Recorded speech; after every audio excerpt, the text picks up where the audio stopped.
தமிழக காங்கிரஸ் தலைவரா 2019 ஆண்டுல இருந்து அழகிரி பதவி வகிக்கிறாரு. அவரோட 3 ஆண்டு பதவி காலம் முடிந்த பிறகும் கிட்டத்தட்ட 2 ஆண்டுகளா அவர் இந்த பதவியை வகிச்சுட்டு வர்றாரு. இந்த நிலையில தமிழகத்துக்கு புது காங்கிரஸ் தலைவரை நியமிக்கிறதுக்கு பிரியங்கா காந்தியோட கணவர் ராபர்ட் வதோரா தடையா இருக்காருன்னு தமிழக காங்கிரஸ் சேர்ந்தவங்க தேசிய காங்கிரஸ் தலைமையகத்துக்கு பல புகார்களை அனுப்பியிருக்காங்க.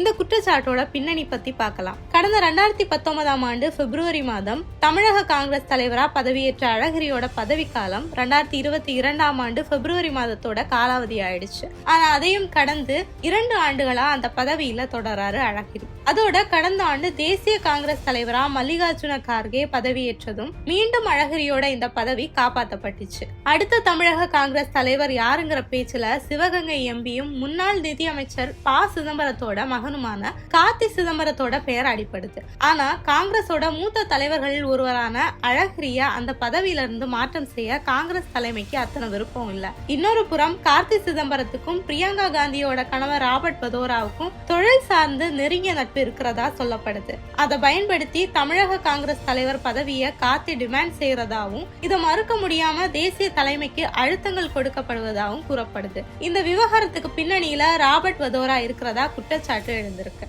இது குறித்து காங்கிரஸ் தேசிய தலைவர்கள் வட்டத்துல ராபர்ட் வதோராவுக்கும் கார்த்தி சிதம்பரத்துக்கும் தொழில் ரீதியான தொடர்பு இருக்கு. ராபர்ட் வதோராவோட தொழில்ல கார்த்தி பங்குதாரராகவும் இருக்காரு. அதனால அவர் ஆசைப்படுற இந்த தமிழக காங்கிரஸ் தலைமை பதவி விஷயத்துல காங்கிரஸ் தலைமையால மறுக்கவும் முடியல. அதே சமயம் அழகிரி பதவிக்காலம் முடிஞ்சும் தொடர்ந்துட்டு இருக்காரு. ராகுல் காந்தியோட பாரத் ஜோடோ யாத்திரை தமிழகத்துல பெரும் வரவேற்பை பெற்றுச்சு. காங்கிரஸ் தமிழகத்துல ராகுல முன்னிறுத்தி பலன் பெற்றிருக்கலாம். ஆனா இந்த விஷயத்த சரியா கையாள காங்கிரஸுக்கு தெரியல. இப்போ அடிமட்ட தொண்டர்களும் காங்கிரஸ் கட்சியில இருந்து வெளியேற ஆரம்பிச்சிருக்காங்க. சொல்ல போனா மற்ற கட்சிகளை போல காங்கிரஸோட செல்வாக்கும் குறைஞ்சிட்டே போகுது. இது திமுகவுக்கு அட்வான்டேஜா மாறி இருக்கு. தேர்தல் சமயத்துல தொகுதி பங்கீட்டுல காங்கிரஸோட தொகுதிகளை குறைக்கவும் திமுக திட்டமிடுது. அதனால இப்படி புகார்கள் எழுந்திருக்க சமயத்துல காங்கிரஸ் தேசிய தலைமை தமிழகத்துக்கு புதிய தலைவரை நியமிச்சா இது கட்சியோட செல்வாக்க கூட்டும்னு சொல்லி இருக்காங்க. காங்கிரஸ் பிரதிநிதிகள் மற்றும் தொண்டர்களோட இந்த புகார்களுக்கு தலைமை செவிசாச்சாலும் தமிழக காங்கிரஸ் தலைவர் பதவி கார்த்தி சிதம்பரத்துக்கு கிடைக்கிறதுல பல சிக்கல்கள் இருக்கு. கடந்த 2022 உதய்பூர்ல நடந்த காங்கிரஸ் கூட்டத்துல ஒரே குடும்பத்துல ஒருவருக்கு மட்டும்தான் போட்டியிட அனுமதின்னு முடிவெடுக்கப்பட்டுச்சு. அப்படி இருக்கும்போது ஏற்கனவே கார்த்தி சிதம்பரத்தோட தந்தை சிதம்பரம் 2022 முதல் மாநிலங்களவையில எம்பியா இருக்கிறதால கார்த்திக்கு பதவி வழங்கப்படுமாங்கிறது கேள்விக்குறிதான். அதோட கார்த்தி மேல இருக்கிற ஒரு சில வழக்குகள் அவரோட செல்வாக்குக்கு தடையாவும் இருக்கு.